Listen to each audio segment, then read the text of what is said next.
Methodist church north India regional conference की 22 अरब की संपत्ति बेचने का मामला सामने आया है। कुछ वर्ष से गैर जमानती वारंट होने के बावजूद भी बरेली कोर्ट में फर्जी दस्तावेज लगाकर जमानत ली। बरेली न्यायालय ने फिर जारी किए गैर जमानती वारंट। क्या Methodist church north India regional conference के बिशप जी सी दयानंद बरेली नवनिर्वाचित 22 अरब की संपत्ति बेचने वाले बरेली के भू माफियाओं परविंदर मैसी, सुनील के मैसी व विलियम दिलावर के विरुद्ध कड़ा एक्शन लेंगे? क्या नाम है सर आपका? मेरा नाम पादरी अल्बर्ट बेंजामिन। पादरी जी बताइए, बरेली में आए दिन प्रॉपर्टियां बेची जा रही हैं और ये जो भूमाफिया लोग हैं ये अब तक स्वतंत्र घूम रहे हैं, क्या है पूरा मामला? पूरा मामला है जो ये भूमाफिया स्वतंत्र घूम रहे हैं और जो प्रॉपर्टी बेची गई हैं, तो मैंने देखा है कि जब प्रॉपर्टी कोई बिकती है तो उस पर जो है पुलिस प्रशासन जो है कब्जा करवाता है और ऐसा जान पड़ता है जैसे भूमाफिया की और प्रशासन की साठगांठ है, जिसके चलते अभी कई एक प्रॉपर्टी यहाँ पर बरेली की जो हैं बिकी हैं। वहाँ पर यही पाया गया कि पुलिस प्रशासन ने पूरा सहयोग दे करके उन जगहों को खाली करवाया और उन पर कब्जा करवाया है। जैसे कि यहाँ पर एक प्रॉपर्टी है, सेमिनरी कॉलेज है जहाँ पर कि पादरियों की ट्रेनिंग होती है, जिसको कि धर्म विज्ञान महाविद्यालय के नाम से विख्यात है संपूर्ण भारत में और विदेशों में भी। उसका एक बॉयज़ हॉस्टल था, बैचलर हॉस्टल, उसको बेचा गया। वहाँ पर भी ये पाया गया कि पुलिस प्रशासन का पूरा सहयोग भूमाफियाओं के साथ रहा। और अभी एक प्रॉपर्टी और ऐसी बिकी है जो कि मैथोडिस्ट गर्ल्स इंटर कॉलेज का फील्ड है और उसको हम देखते हैं कि वहाँ पर भी इस तरह की गतिविधि पाई गई और उस पर भी प्रशासन का सहयोग रहा उस पर कब्जा करवाने के लिए।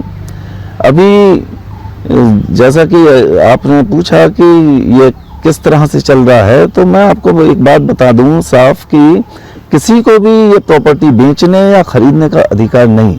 अगर कोई भी ऐसा करता है, बेचता है, खरीदता है, तो वो कानून का उल्लंघन करता है।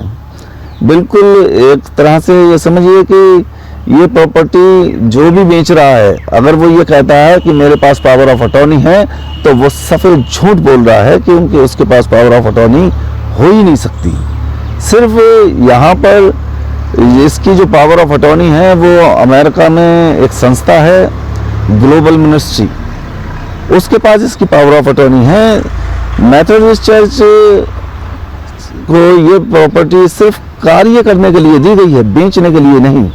यहाँ पर कि समाज के प्रति जागरूकता का कार्य हो, बच्चों के स्कूल, वृद्धाओं के लिए आश्रम वगैरह, इस तरह की गतिविधि के लिए है। ये नहीं कि इसको किसी व्यवसायिक तौर पर इसको खरीदा या बेचा जा सकता है। वारंट जो इशू हुए थे, इन वारंटों में जो है लोगों ने जमानतें ले ली हैं, तो इस मामले में भी सुनने में आया है कि ये फर्जी दस्तावेज लगा के जमानतें ली गई हैं। जी हाँ, बिल्कुल ठीक सुना है आपने, बिल्कुल ऐसा ही हुआ है। एक केस था जो कि 17 में उसमें इनके वारंट हुए थे और उसके वारंट बाद में खारिज कर दिए गए हाई कोर्ट की तरफ से, और इन्होंने उस वारंट के जो इनके मिली थी जमानत, उस वक्त उन्होंने वो कागज वहाँ लगाए थे, लेकिन उसी केस के जो खारिज किए गए वारंट उसकी कॉपी नहीं लगाई और वहाँ से इन्होंने जो है अपनी जमानत करा ली कोर्ट से।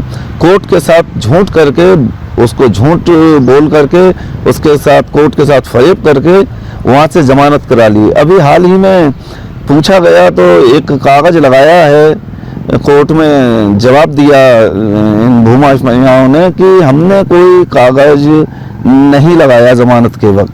जब जमानत के वक्त कोई कागज नहीं लगाया, वकील ने कोई कागज नहीं लगाया, इन लोगों ने कोई कागज नहीं लगाया, तो कागज के जज साहब ने लगा दिया या न्यायालय ने खुद कागज लगा कर इनको जमानत दे दी।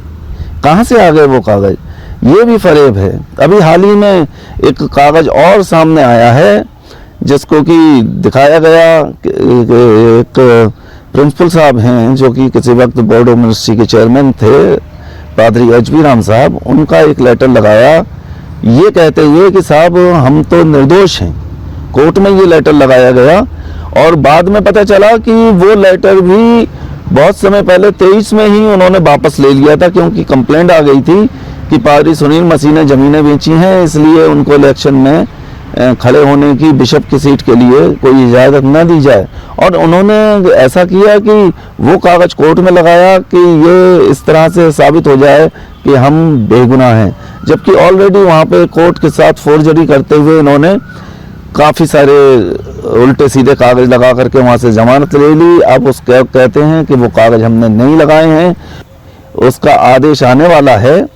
और मैं सोचता हूँ कि जो भी होगा बेहतर ही होगा। न्यायालय एक अच्छा संज्ञान लेंगे। हमारे जो यहाँ के जिला जज जी हैं हमारे बरेली डिस्ट्रिक्ट के, बेहद ईमानदार और बहुत ही अच्छे हैं और बिल्कुल खरा न्याय करते हैं।